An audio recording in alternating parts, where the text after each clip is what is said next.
The night didn't begin strangely.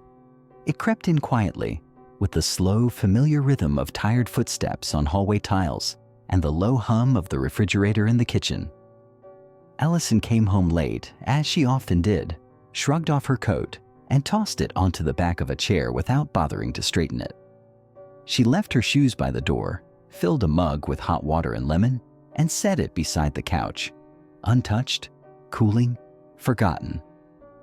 Everything looked just the way she had left it that morning, and yet it felt not quite right.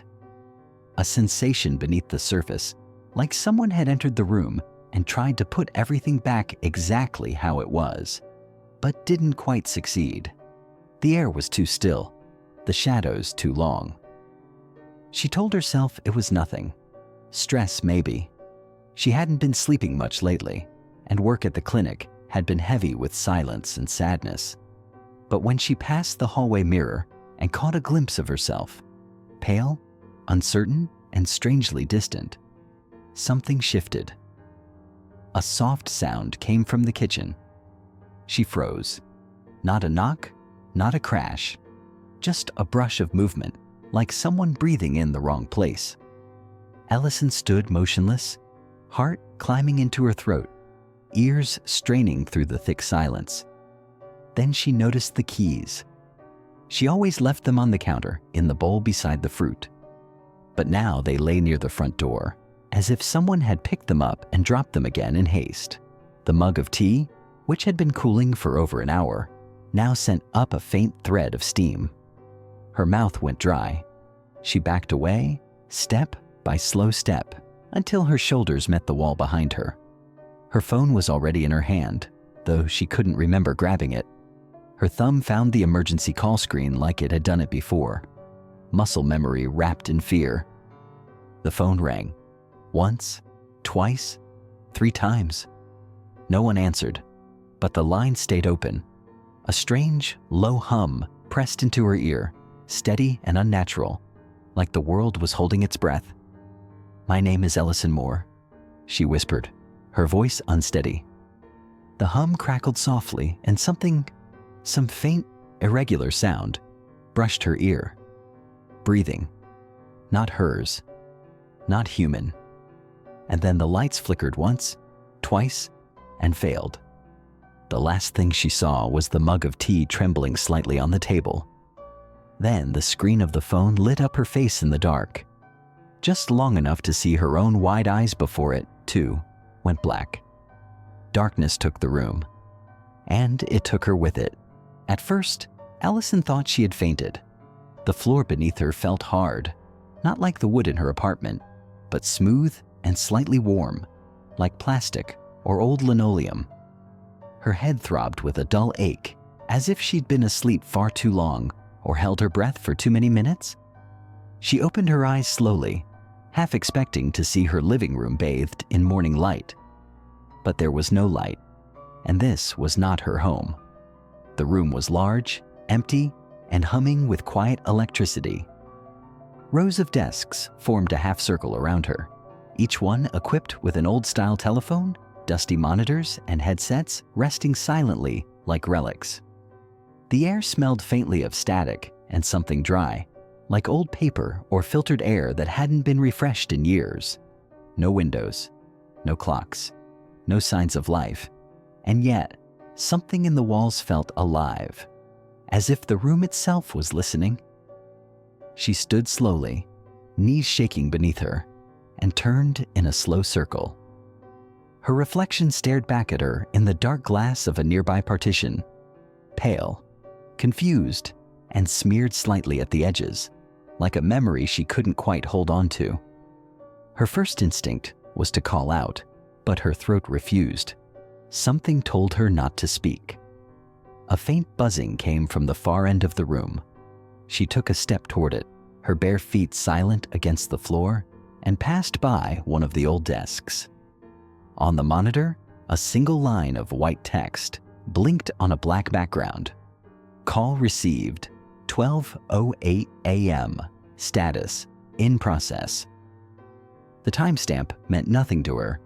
She had no idea what time it was now or how long she had been here, Her fingers hovered over the keyboard, but the letters didn't respond. Behind her, something moved. Not a sound, just a shift in the pressure of the air, like someone entering without footsteps. Allison turned sharply, but there was no one there. Only more glass, more desks. But now she saw it. Another figure.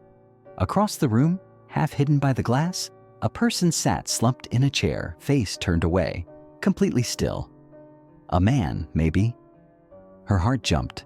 She hesitated only a second before stepping toward him. Slowly, carefully. "Hey," she called finally. Her voice felt too loud, too thin. The figure didn't move.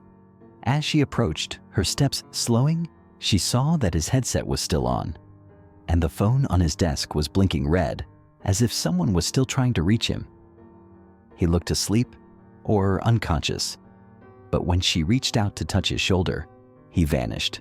Not collapsed, not turned. Vanished.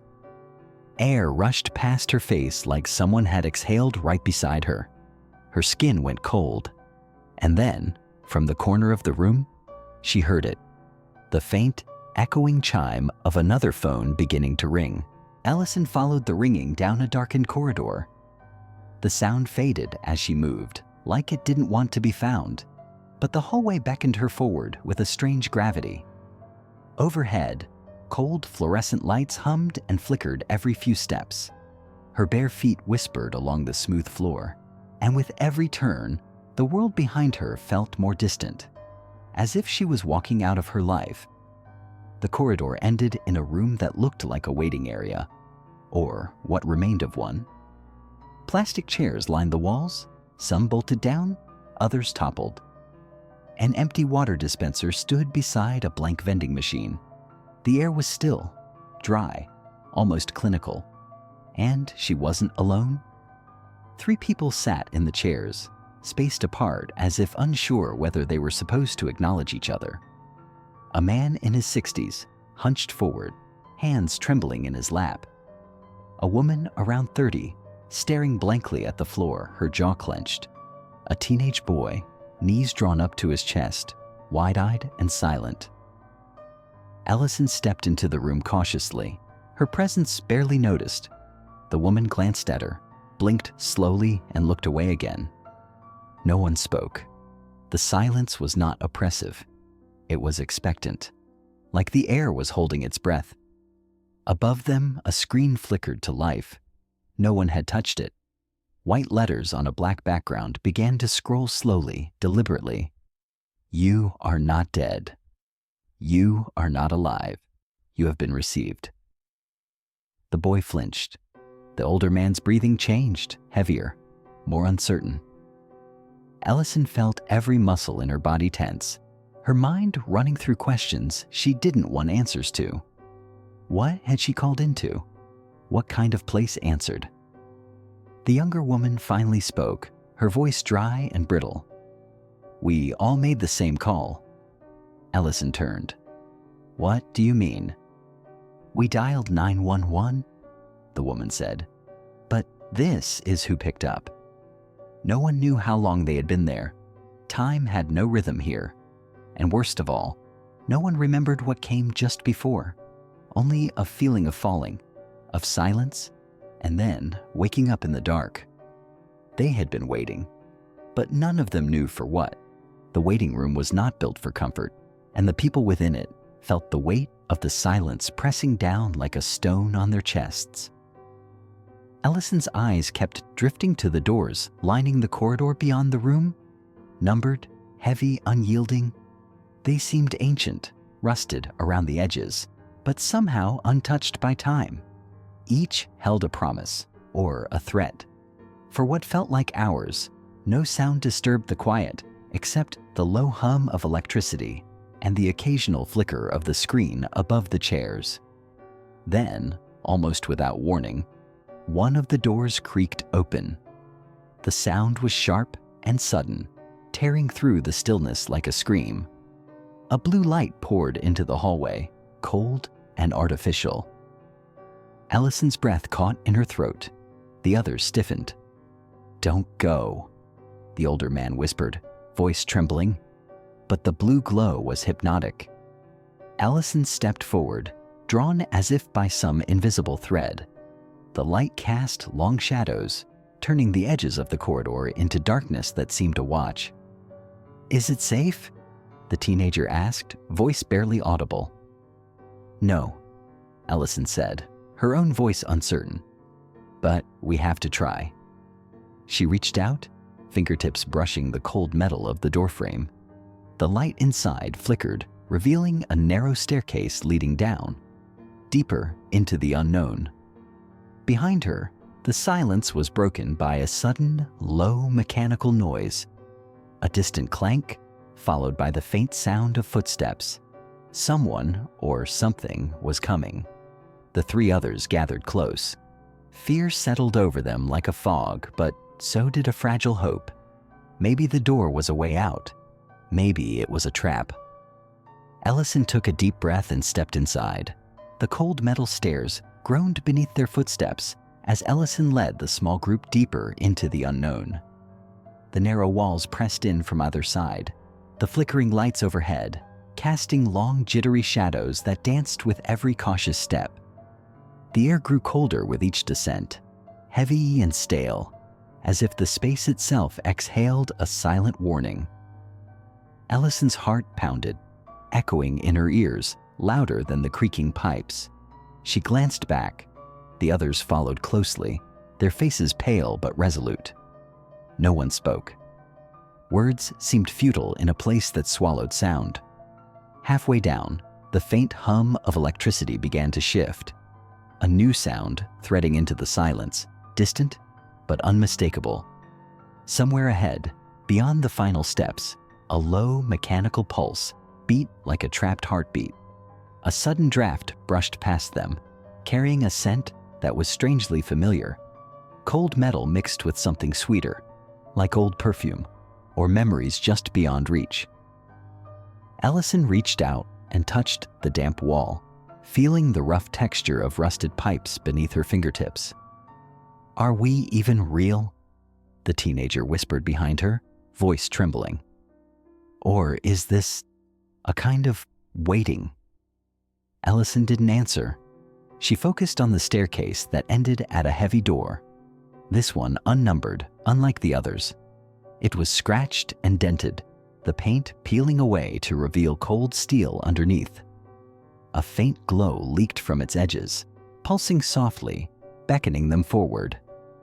With a deep breath, Ellison reached for the handle. Her hand shook, but the others watched, silently urging her on.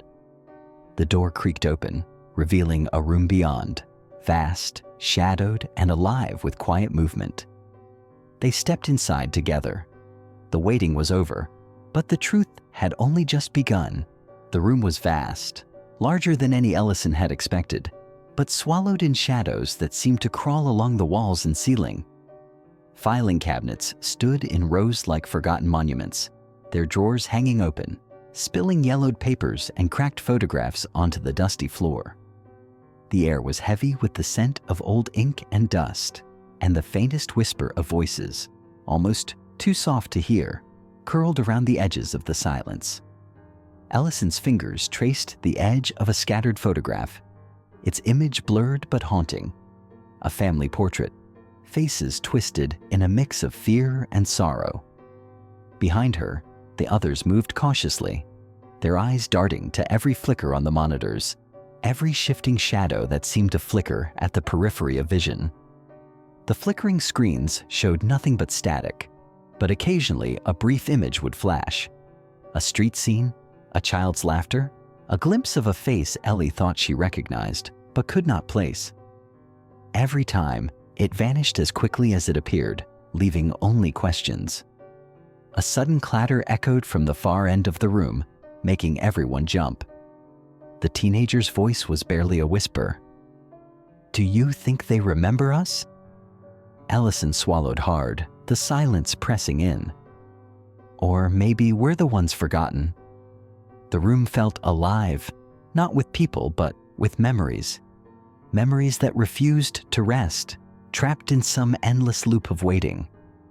And somewhere, Deep inside, Ellison knew this place was not just a limbo. It was something else entirely. The stale air hung thick in the cramped room, carrying the faint scent of moldy paper and the bitter tang of old plastic. Allison's fingers trembled slightly as she reached for one of the scattered tapes on the cluttered desk. The worn label was nearly illegible, smeared with years of dust and neglect. She lifted the tape carefully, feeling its fragile weight, like holding a fragment of a lost past. Around her, the others clustered anxiously, their faces pale in the dim light, eyes flickering with a mixture of hope and dread. The teenage boy leaned forward, his breath shallow.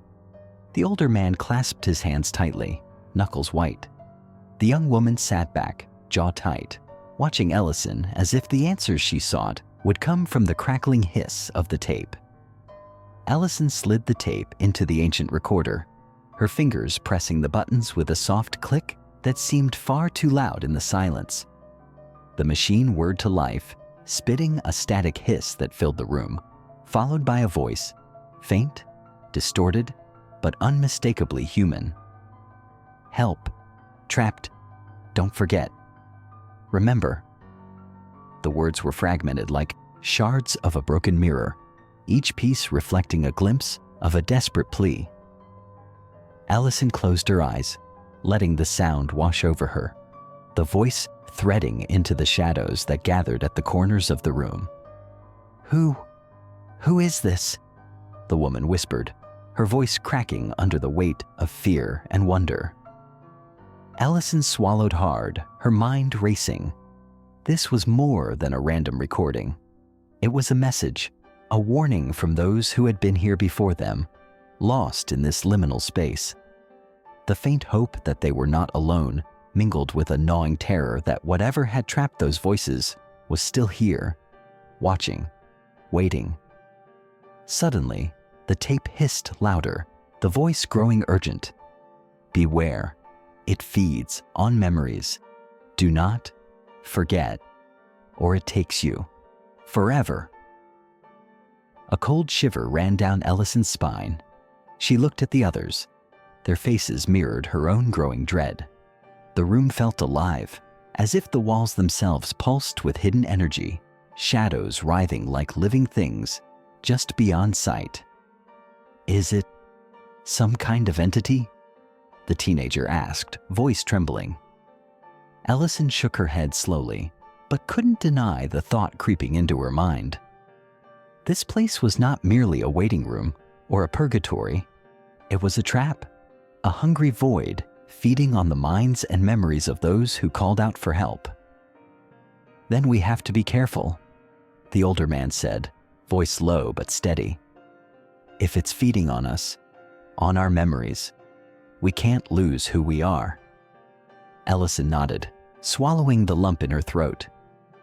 She knew the hardest part was yet to come, to hold on, to remember, and to find a way out before the shadows consumed them all. As the tape ended, a heavy silence fell once again.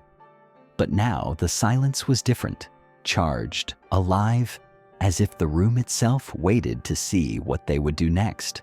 Ellison stood alone in the center of the sprawling control room, the faint pulse of the eerie hum vibrating through the cold metal floor beneath her feet. The monitors flickered with indecipherable patterns, static interrupted by bursts of cryptic symbols and fragmented images, like glitches in a fractured reality. The air was thick, electric with tension, as if the very space around her waited with bated breath.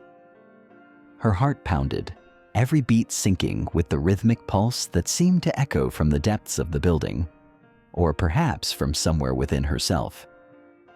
She glanced at the console, its buttons dimly lit, beckoning with a silent promise of answers or doom. Somewhere in the endless static lay the final signal, the truth they had been chasing, the key to escape or eternal entrapment. Behind her, the whispers from the tapes echoed faintly in her mind, warning her of the entity that fed on memories, on hope, on fear.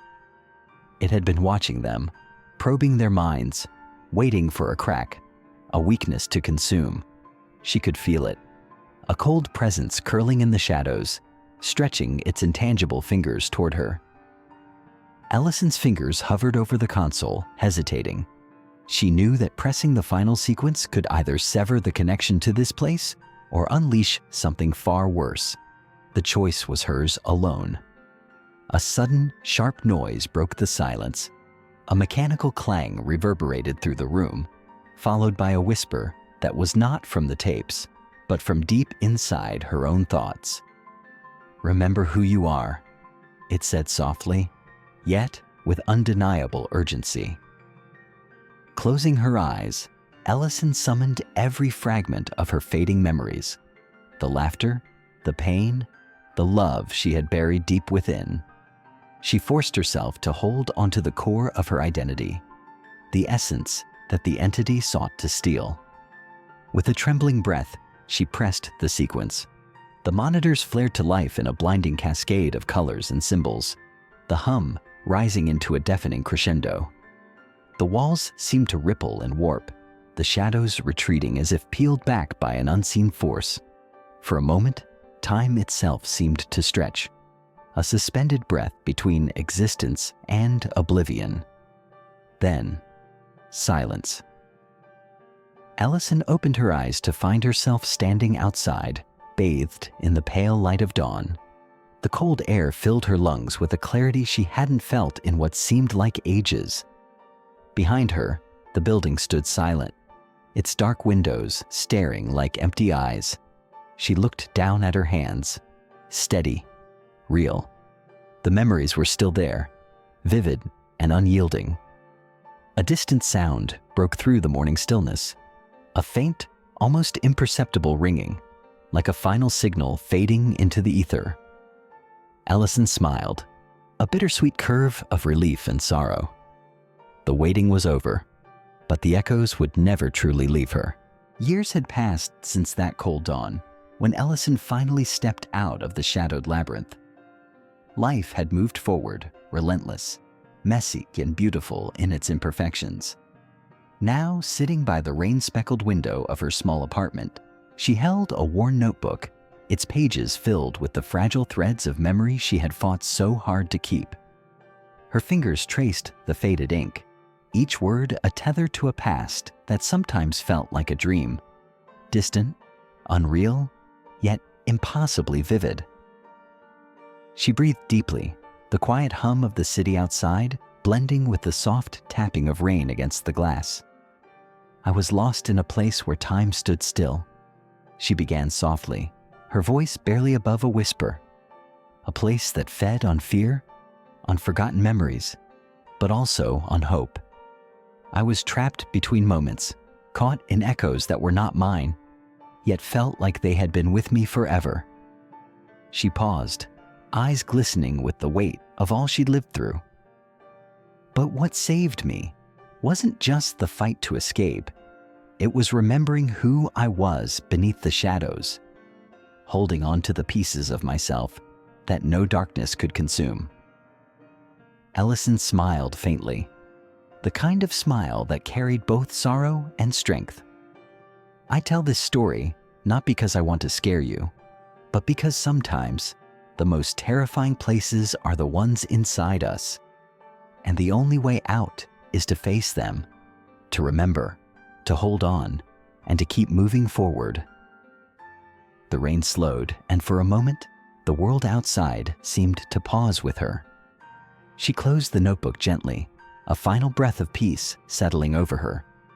The echoes remained, but now they were no longer chains. They were a song, a story, a testament to survival.